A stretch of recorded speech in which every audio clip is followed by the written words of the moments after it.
가지고 예수님을 따르는 삶이라는 제목으로 우리 성도님들과 함께 말씀을 나누고자 합니다.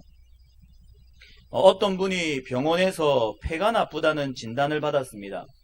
그런데도 담배를 끊지 못하는 자신이 굉장히 한심스러웠습니다. 그래서 고민을 하다가 하루는 가족들 앞에서 선언을 했습니다. 다 모아놓고 이렇게 이야기를 합니다. 나는 이제 절대 앞으로 담배를 피지 않겠다라고 이야기를 합니다. 그리고는 담배를 끊은 지 며칠이 지났습니다.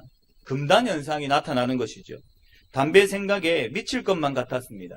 그래서 결국에는 참지 못하고 딱 한 대만 하고 구석에 숨어서 담배를 피다가 그만 아내에게, 가족에게 발각되고 말았습니다.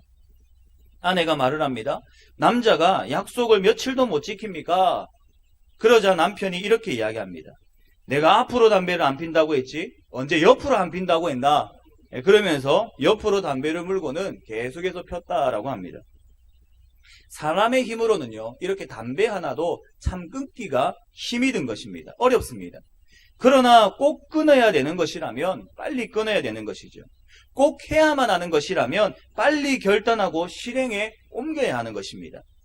고민은 불행의 지표지만 결단은 행복의 지표입니다.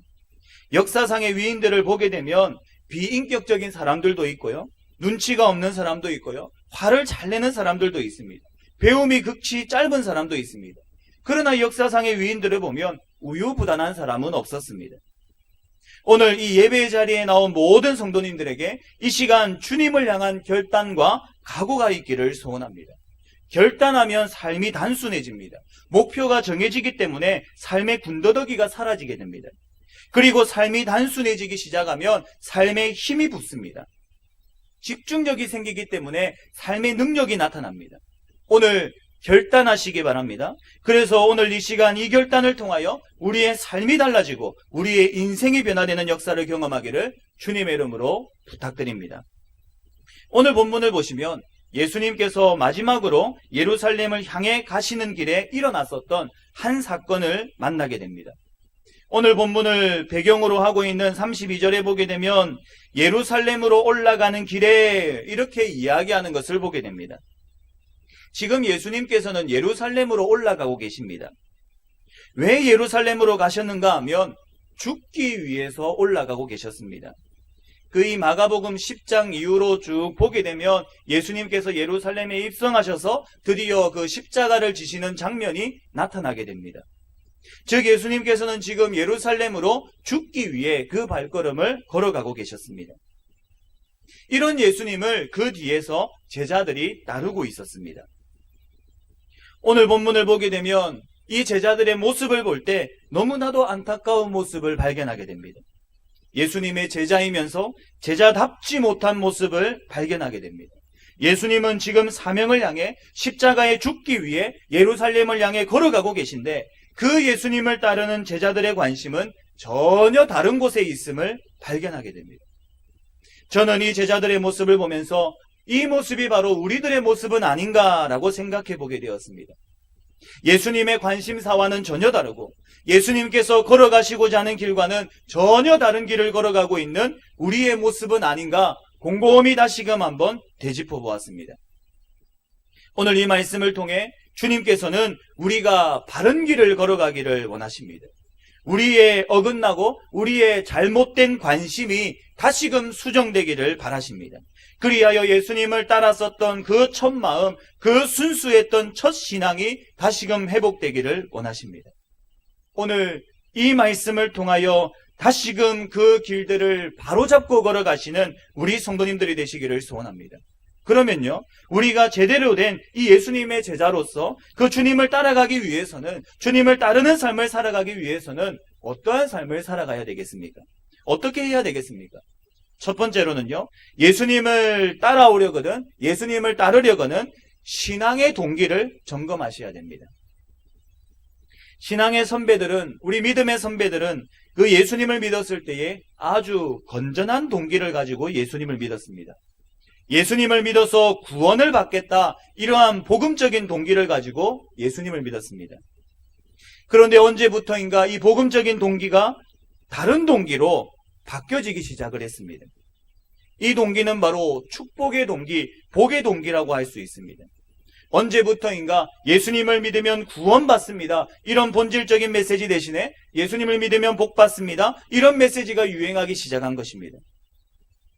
장로님께서 대표 기도하실 때도 기복신앙에 대해서 말씀하셨지 않습니까? 바로 이런 맥락입니다. 예수님을 믿으면 건강해지고, 예수님을 믿으면 출세하고, 예수님을 믿으면 부자가 될 수 있습니다. 그렇기 때문에 예수님을 믿어야 됩니다. 이런 메시지가 이 땅에 선포되기 시작한 것입니다. 물론 예수님을 믿으면 잘됨이 없다는 얘기가 아닙니다. 성공이 없다는 얘기가 아닙니다.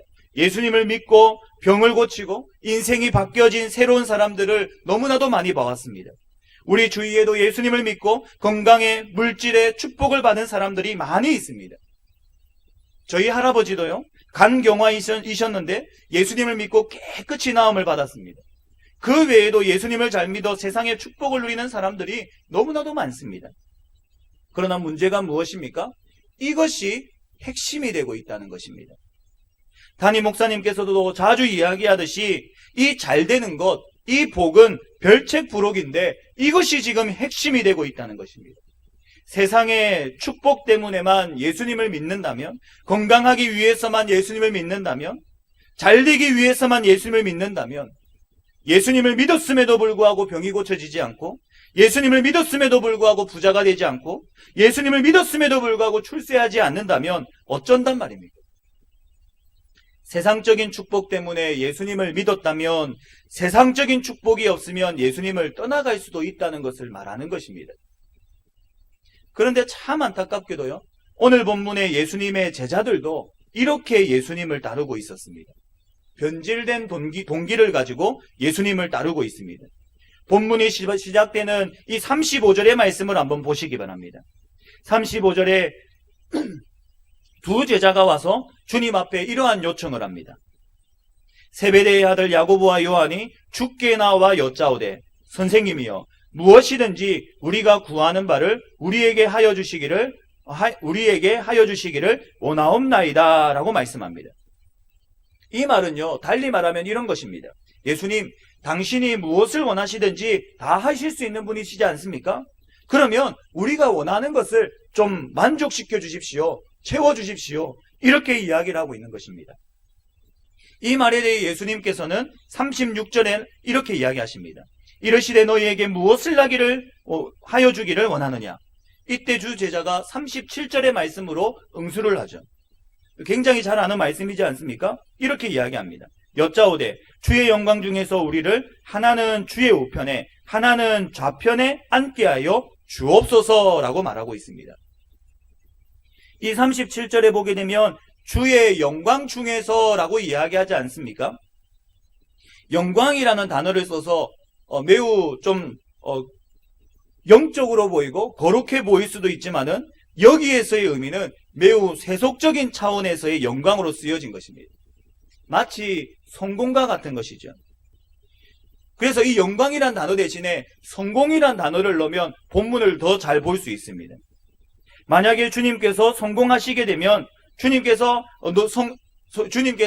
잘 되시면 저도 한 자리를 주십시오. 지금 제자들은 이렇게 이야기를 하고 있는 것입니다.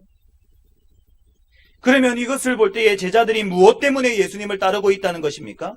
어떤 동기에서 예수님을 따르고 있습니까? 성공을 위해서, 출세를 위해서 지금 예수님을 따르고 있는 것입니다. 지금 제자들의 관심은요, 예수님을 통해 얻게 되는 그 성공에 관심이 있었습니다.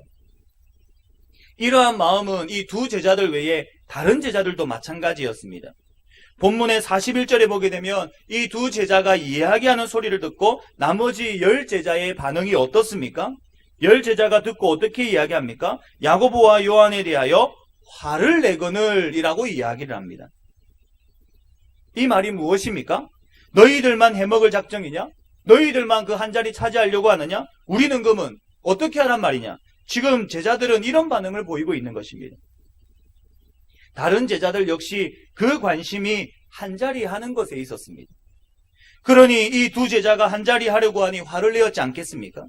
예수님의 제자들은 예수님을 따르는 동기가 잘 되기 위해서, 세상적인 성공을 위해서였습니다. 사랑하는 성도 여러분, 이 모습이 오늘날 우리들의 모습이 아닌지는 모르겠습니다. 세상적인 성공을 위해서, 단순히 잘되기 위해서 예수님을 믿는 우리들의 모습은 아닌지 모르겠습니다. 사업이 잘 될 것 같으니까, 승진이 잘 될 것 같으니까, 자녀가 잘 될 것 같으니까 예수님을 믿는 우리들은 아닙니까? 물론 신앙이 없는 상태에서 이 불신자가 예수님을 믿었을 때에 이러한 동기를 가지고 예수님을 찾아올 수 있습니다. 처음에 교회에 발을 들이는 좋은 계기가 될 수 있습니다. 예수님을 믿으면 병을 고친다더라, 돈을 많이 벌 수 있다더라, 자녀들이 좋은 대학 간다더라, 믿음이 없는 사람이 찾아오는 좋은 동기가 될 수는 있습니다. 그러나 지금 본문의 지금 당사자들은 누구입니까? 제자들입니다. 제자들은 예수님과 함께 동거동락했었던 사람들입니다. 예수님의 뜻을 이미 알고 있고요, 예수님이 누군지 이미 목격했었던 사람들입니다. 주님을 살아계신 하나님의 아들로 고백했었던 제자들입니다. 그런데 그들이 지금 예수님을 따르고 있는 동기가 세속화되어 있는 것입니다. 변질되어 있는 것입니다. 이 자리에 믿음 생활하신 지 얼마 안 되시는 분들이 있으십니까? 예수님을 믿으면 잘 된다라는 이야기를 듣고 오신 분들이 있으십니까? 어떤 동기에서든 이 자리에 오신 것 정말 잘하신 일이십니다. 정말 잘하셨습니다. 큰 결단을 하셨습니다. 예수님께서는 우리가 원하는 그 축복과 번영이 다 있습니다. 충분히 우리를 부욕해 하시는 능력 있는 예수님이십니다. 예수님을 믿고 그 예수님이 주시는 번영과 축복을 누리시기 바랍니다. 그러나 간절히 바라기는 거기서 그치지 마시기 바랍니다. 예수님이 우리에게 주시는 것은 번영만이 아니라는 것입니다. 세상적인 것만이 아닙니다. 눈에 보이는 성공만이 아닙니다. 그 본질은 더 심오한 것입니다. 예수님은 우리에게 세상의 것을 초월하는 더 놀랍고 더 신령한 하늘의 신령한 복을 주시는 분이십니다. 죄로 인해 죽을 수밖에 없는 우리를 구원하여 주시는 예수 그리스도이십니다. 오늘 이 시간 우리가 예수님을 믿는 신앙의 동기가 변화되기를 바랍니다. 처음에는 세속적인 번영만을 위하여 이 자리에 왔지만은 이제는 변화되어서 우리들의 마음이 바뀌어서 하늘의 신령한 복을 사모하고 구원의 기쁨을 사모하는 우리 성도님들이 되시기를 소원합니다. 그리하여 주님이 주시는 놀라운 구원의 은혜를 경험하시고 그와 더불어 부록과 같은 이 주님의 번영의 축복도 함께 누리시기를 소원합니다. 그런가 하면 오늘 이 자리에 믿음 생활을 오래 하신 분들 계십니까? 나의 신앙의 동기가 변질되어 있지 않는지를 점검해 보시기 바랍니다. 무엇 때문에 예배를 드리러 왔는지, 무엇 때문에 예수님을 따르고 있는지, 무엇 때문에 말씀을 듣고 무엇 때문에 신앙생활을 하고 있는지, 그 신앙의 동기가 변질되어 있지는 않는지 거기에 대해 점검해 보시기 바랍니다. 세상의 영광이 내 눈앞에 아른거리십니까? 구원의 감격보다 세상의 성공이 나를 더 기쁘게 만들고 있습니까? 구원의 감격, 구원의 은혜는 온데간데 없고 세상적인 성공만이 내 머릿속에 자리 잡고 있지는 않습니까? 오늘 이 시간에 회복하기를 소원합니다. 변질된 나의 신앙의 동기가 변화되기를 소원합니다. 그리하여 예전에 첫 마음을 가지고 주님을 따랐었던 그 신앙이 다시금 우리 안에 회복되기를 주님의 이름으로 부탁드립니다. 사랑하는 성도 여러분, 내가 예수님을 믿는 가장 중요한 이유는, 내가 신앙생활을 하는 가장 핵심되는 이유는 주님께서 나를 구원하셨기 때문에가 되어야 됩니다. 나를 구원하시고 변화시켜 주신 그 예수님이 너무 좋아서, 나 같은 죄인도 살리신 그 은혜가 너무 감사하여서 주님을 따르는 것입니다. 교회에 나오면서도, 예수님을 믿으면서도 세속적 영광에 대한 기대, 그것이 나를 지배하고 있다면, 그것이 나의 가장 강력한 동기가 되고 있다면 나의 신앙은 순수한 신앙이 되지 못하는 것입니다. 주님이 좋아서 믿고 주님을 사랑하여 주님을 따르는 그 사람, 세속적인 영광이 아닌 주님이 내 신앙의 가장 중심이 되어 있는 그 사람, 이 사람들을 주님께서는 원하신다라는 사실입니다.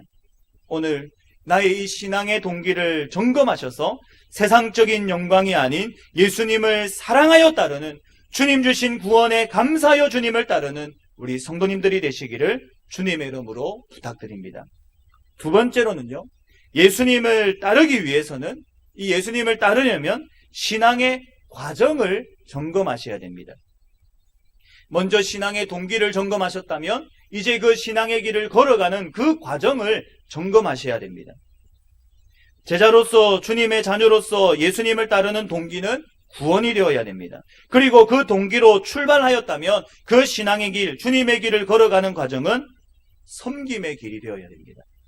오늘 보면 42절의 이하에 보게 되면 세상적인 영광에 사로잡혀 크고자 하는, 높아지고자 하는 제자들에게 예수님을 따르려면 그 걸어가야 되는 삶은 지배의 길이 아니라 섬김의 길이 되어야 될 것을 가르쳐주고 계십니다.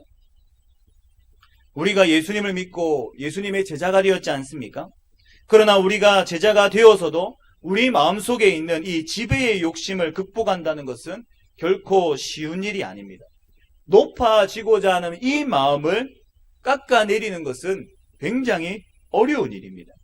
지배의 욕구는 인간의 그 깊은 곳에 뿌리 박고 있는 가장 강력한 욕구 중에 하나입니다.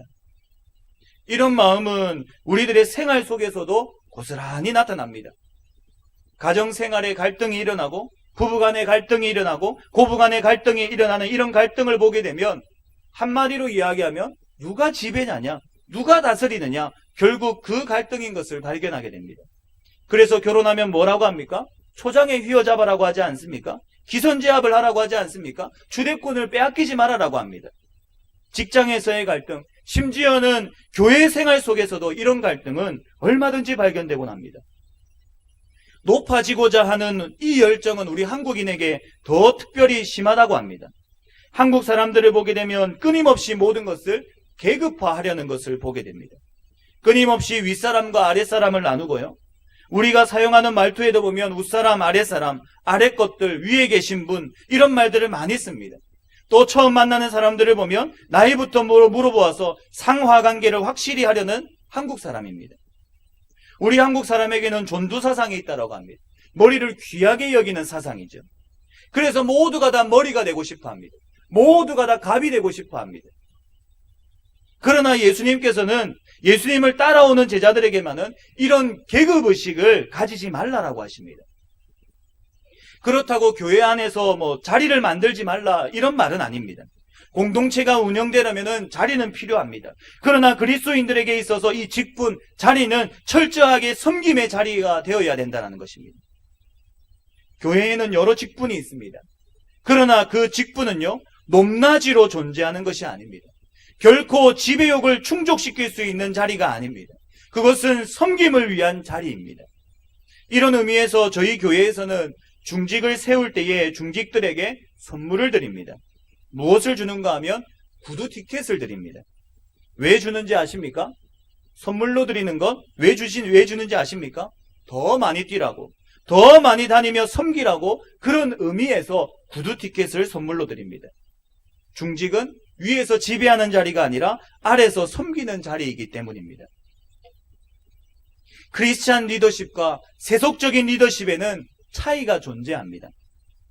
오늘 본문의 42절의 말씀을 한번 보시기 바랍니다. 이렇게 기록합니다. 예수께서 불러다가 이르시되, 제자들을 다 불러놓고 이렇게 이야기를 하십니다. 이방인의 집권자들이 그들을 임의로 주관하고 그 고관들이 그들에게 권세를 부리는 줄을 너희가 알거니와. 세속적인 리더십은 이렇다라고 이야기를 하는데 그 단어들이 이렇습니다. 주관한다, 권세를 부린다, 이런 단어들이 포함이 되어 있습니다. 그러나 그 다음 절에 보시게 되면 크리스찬의 리더십은 다르다라고 이야기를 합니다. 43절에 보시기 바랍니다. 너희 중에는 그렇지 않을지니 너희 중에 누구든지 크고자 하는 자는 너희를 섬기는 자가 되고 라고 말씀합니다. 그리고 계속해서 44절에 보면 너희 중에 누구든지 으뜸이 되고자 하는 자는 모든 사람의 종이 되어야 하리라 라고 말씀합니다. 철저하게 섬김의 리더십을 강조하십니다. 사랑하는 성도 여러분, 예수님을 따르기를 원하십니까? 주님의 제자로 살아가기를 원하십니까? 그렇다면 섬길 각오를 하셔야 됩니다. 내게 섬기는 각오가 없다, 지배욕이 나를 지배하고 있다, 이런 사람일수록 크리스찬 리더십과는 멀어져 있는 사람입니다. 예수님께서는 이 한평생 예수 그리스도의 제자로 살아가기를 원하는 사람에게 섬기는 자리를 요청하고 계십니다. 그래서 45절에도 이렇게 이야기하지 않습니까? 인자에 온 것은 섬김을 받으려 함이 아니라 도리어 섬기려 하고 자기 목숨을 많은 사람의 대속물로 주려 함이라 라고 말씀합니다. 예수님께서는 내가 이 섬김의 길을 걸어가니 너희도 나를 따라오려면 섬기는 길을 걸을 각오를 하고 따라오라 라고 말씀하고 계십니다. 이런 의미에서 주님이 주신 가정은 섬김의 길을 걸어가는 장인 줄 믿습니다. 자녀들은 내가 지배해야 되는 대상이 아닙니다. 내가 섬겨야 되는 대상들입니다. 이 말은 자녀들을 오냐오냐 키워야 된다라는 말이 아닙니다. 자녀들을 섬겨야 한다는 것은 자녀를 존중할 수 있어야 된다라는 것입니다. 아무리 어린 자녀라 할지라도, 아무리 내 뱃속에서 나온 자녀라 할지라도 함부로 대하지 말고 함부로 말하지 말며 한 인격체로 존중하며 그 의견을 존중해 줄 수 있어야 한다라는 것입니다. 남편도 마찬가지고요. 아내도 마찬가지입니다. 이들은 내가 지배하고 정복해야 될 대상들이 아닙니다. 섬겨야 되는 대상들입니다. 믿지 않는 남편, 믿지 않는 아내라면 더 잘 섬기셔야 됩니다. 예수님의 제자는 자기 만족, 자기 충족을 위해 살아가는 사람들이 아닙니다. 오히려 상대를 채워주고 상대를 풍성하게 하기 위해 살아가는 사람들입니다. 우리가 잘 아는 사건 가운데 하나인 예수님이 제자들의 발을 씻기는 사건을 기억하지 않습니까? 예수님은 제자들의 발을 씻기셨던 분이십니다. 발 씻어주는 것이 뭐가 그리 대단합니까? 오늘날 우리 사회에서는 별로 대단하지 않을 수 있지만 이스라엘 사회에서는 엄청난 일입니다. 이것은 하나의 고백과도 같습니다. 이스라엘 나라에 가게 되면 밖에서 외부에서 샌들로 많이 생활을 하기 때문에 이 내부로 이제 집 안으로 들어가게 되면 반드시 발을 씻게끔 되어 있습니다. 그런데 자신은 자기의 발을 씻지 않습니다. 다른 사람이 자기의 발을 씻어주죠. 남편이 들어오면 아내가 씻겨주고 그 아내의 발은 다시금 남편이 씻겨줍니다. 그리고 또 주인이 들어오면 종이 그 발을 씻겨줍니다. 이스라엘 사회에서는 먼저 씻겨주는 사람은 가장 낮은 사람입니다. 먼저 자기가 낮기 때문에 씻겨주고 그 다음에 씻음을 받는 것입니다. 그런데 예수님께서는 제자들의 발을 먼저 씻기셨습니다. 그러면 이 말은 무엇이겠습니까? 이 말이 어떤 의미를 이야기하겠습니까? 나는 너보다, 나는 당신보다 낮은 사람입니다. 낮은 존재입니다. 이 고백을 하는 것과 똑같습니다. 지금 스승과 제자 사이지 않습니까? 그런데 이 스승이 먼저 무릎을 꿇었습니다. 조금이라도 낮은 사람이 먼저 발을 씻겨주는데 이 예수님이 무릎을 꿇었다라는 것입니다. 사랑하는 성도 여러분, 예수님께서 가셨던 그 섬김의 길을 함께 걸어가시기 바랍니다. 대접받을 생각, 지배할 생각, 높아질 생각은 저기 멀리 접어두시고 온통 머릿속에 섬길 생각을 딱 넣어놓고 살아가셔야 합니다. 섬기기 위해서 이 지배의 욕구, 높은 자리에 대한 욕심을 버리기를 결단하셔야 합니다. 오늘 이렇게 섬길 각오를 하셔서 주님의 길을 온전히 따라가시는, 예수님을 온전히 따라가시는 우리 성도님들이 되시기를 주님의 이름으로 부탁드립니다. 마지막 세 번째로는요, 예수님을 따르기 위해서는 신앙의 목표를 점검하셔야 됩니다. 처음에 뭘 점검해야 된다 했습니까? 신앙의 동기, 이 출발점을 점검하셔야 됩니다. 구원을 위한 출발, 구원을 위한 출발, 이 출발로 시작했다면 그 중간 과정인 신앙의 과정을 점검하셔야 됩니다. 이 신앙을 걸어가는 길은 섬기는 길입니다. 그리고 마지막 신앙의 목표를 점검하셔야 됩니다. 사랑하는 성도 여러분, 주님께서 원하시는 신앙인이 되기 위해서는 신앙의 목표를 바르게 세우셔야 합니다. 그리고 그 신앙의 목표는 주님이 걸어가신 길을 나도 걸어가는 것입니다. 주님이 어떤 길을 걸어가셨습니까? 주님이 어떠한 삶을 살아가셨습니까? 주님이 어떠한 마지막을 바라보며 그 길을 걸어가셨습니까? 주님이 걸어가셨던 그 고난의 길, 그 십자가의 길을 나도 걸어가야 하는 것입니다. 주님께서는 우리에게 이렇게 말씀하십니다. 마가복음 8장 24절에 보게 되면 무리와 제자들을 불러 이르시되 누구든지 나를 따라오려거든 자기를 부인하고 자기 십자가를 지고 나를 따를 것이니라 라고 말씀합니다. 주님은 우리가 우리의 십자가를 지고 주님을 따르기를 원하신다라는 것입니다. 이런 의미에서 우리의 신앙의 목표는 십자가가 되어야 됩니다. 오늘 본문에도 그 주님의 마음이 나타납니다. 45절에 뭐라고 되어 있습니까? 인자가 온 것은 섬김을 받으려 함이 아니라 도리어 섬기려 하고 자기 목숨을 많은 사람의 대속물로 주려 함이니라 라고 말씀합니다. 예수님의 목숨을 어떻게 한다라고 하십니까? 많은 사람들의 대속물로 주려 한다라고 하십니다. 예수님의 목숨까지 생명까지 내어주시기 위해서 이 땅에 오셨다라고 말씀하고 계십니다. 예수님의 목표가 무엇이었습니까? 십자가였습니다.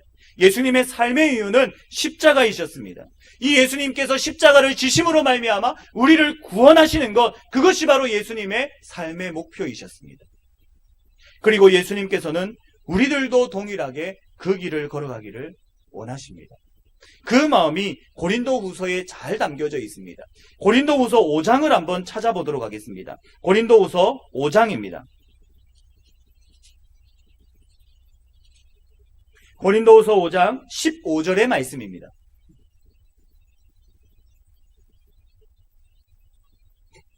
고린도후서 5장은 290페이지, 신약성경 290페이지에 있습니다.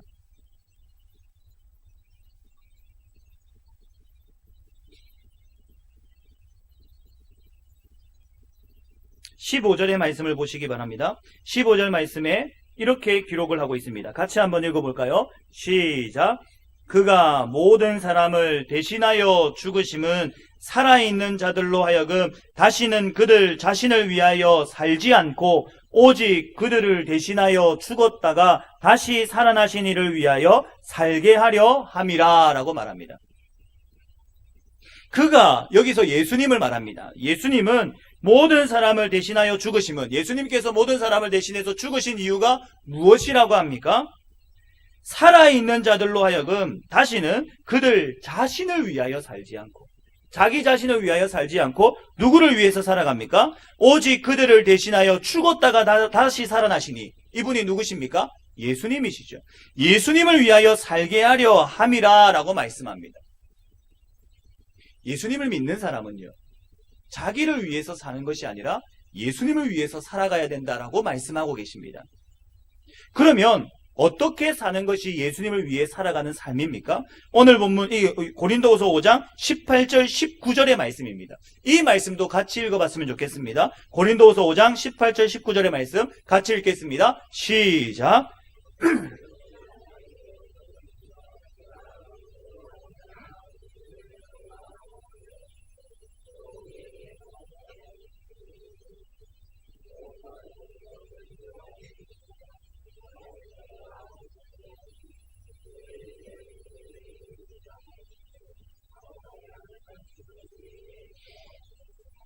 예수님을 위해 사는 것이 무엇입니까?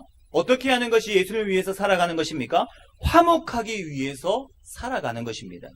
예수님이 우리와 하나님을 화목하게 하기 위해서 십자가의 길을 걸어가셨듯이 우리 역시, 우리도 동일하게 다른 성도님들과, 아니 다른 믿지 않는 사람들과 하나님을 화목하게 하기 위해서 십자가의 길을 걸어가야 된다는 것입니다.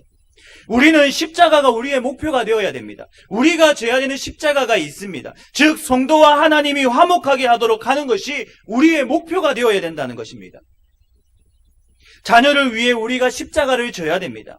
이 말이 무엇입니까? 자녀와 하나님이 화목할 수 있도록 우리가 그 가운데 들어가서 십자가를 짐으로 내 자신을 죽임으로 자녀와 하나님이 화목하게 만들어야 된다는 것입니다.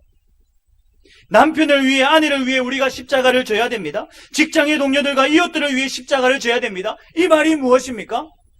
우리의 가족들이, 직장의 동료들이, 이웃들이 하나님과 화목할 수 있도록 내가 그 가운데 들어가서 십자가를 짐으로 말미암아 그 가운데서 죽음으로 말미암아 그들을 화목하게 만들어야 된다는 것입니다. 이게 바로 우리의 인생의 목표라는 것입니다. 다른 사람들과 하나님이 화목할 수 있도록 하는 것, 이게 바로 우리의 인생의 목표가 되어야 됩니다. 우리의 인생의 목표는 성공이 아닙니다. 부가 아닙니다. 바로 이 화목해하는 직분이 우리의 사명인 줄 믿습니다. 만약 나로 인해 하나님과 자녀의 사이가 멀어지고, 남편과 하나님의 사이가 멀어지고, 이웃들과 하나님의 사이가 멀어지고 있다면 그것은 신앙생활을 바르게 하지 못하고 있는 것입니다. 인생의 목표를 바르게 설정하지 못하고 있는 것입니다. 하며 나의 삶을 곰곰이 한번 생각해 보시기 바랍니다. 나로 인해서 그 화목의 결과들이 나타나고 있습니까? 하나님과 더 가까워지고 있습니까? 사랑하는 성도 여러분, 예수님을 따르기를 원하십니까? 그렇다면 이 십자가의 길을 걸을 각오를 하셔야 됩니다. 그리고 이 십자가의 길을 걸어가셔야 됩니다. 굉장히 힘이 든 길입니다. 고난의 길입니다. 그래서 예수님께서도 이 십자가의 길을 피하고 싶어 하셨지 않습니까? 그러나 주님은 우리가 이 고난의 길이지만, 어려운 길이지만 그 길을 걸어가시기를 원하십니다. 왜냐하면 그 가장 마지막에는, 그 길 가장 끝에는 하나님의 영광이 기다리고 있기 때문입니다. 부활의 기쁨이 기다리고 있기 때문입니다. 쉽게 살고 편안하게 사는 것을 원하는 사람, 그 사람을 통해서는 아무도 감동받을 사람이 없습니다.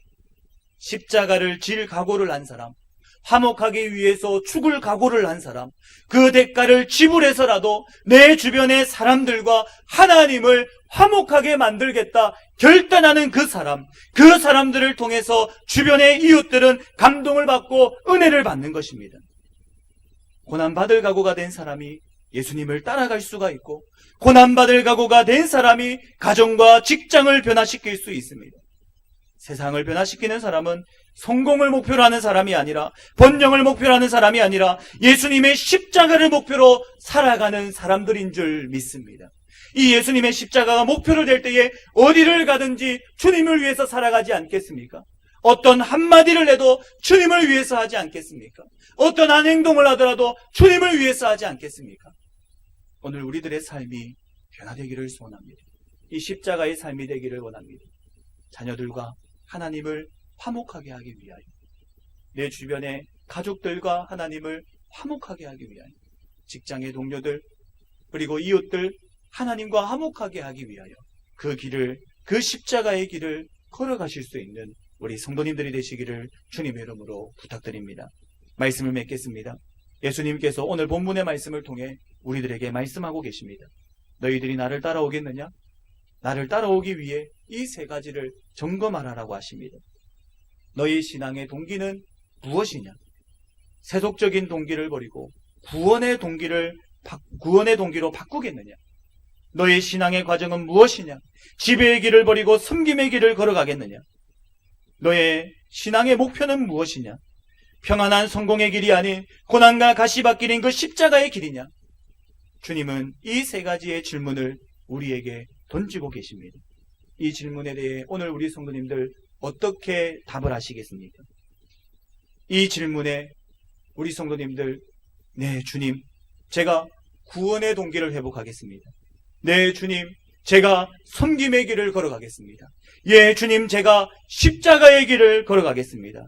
분명히 그렇게 하겠습니다. 이렇게 대답하는 우리 성도님들이 되시기를 소원합니다. 그래서 주님 가신 그 길을, 주님께서 죽고자 걸어가신 그 십자가의 길을 온전히 따라 걸어가시는 우리 성도님들이 되시기를 주님의 이름으로 부탁드립니다.